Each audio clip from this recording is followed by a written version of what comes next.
தான் ஏழைங்களுக்கு சம்பளம் கொடுத்து தான் பாக்கி. ஆனா சோறு போட்டு சம்பளம் கொடுத்து வீடு வாசல கட்டி குத்துன ஒரே ஒரு தெய்வம் எந்த தெய்வம்னா அஜித்குமார். தான் செத்தாலும் தான் ஏழைங்க சாவக்கூடாதுன்னு நினைக்க ஒரு தெய்வம். The way I move my actions, she's my lady.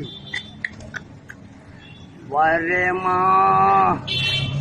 வந்துட்டேமா. இது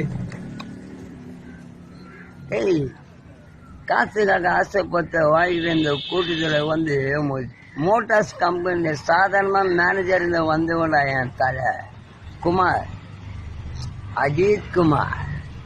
நண்பா, நீ மற்றவங்கிட்ட போட்டுனா டீச்சாவும் கொடுப்பான். ஆனா எங்க வாத்தியார் வீட்டுக்கு அஜித் குமார் வீட்டுல போனா லெமன் ரைஸ்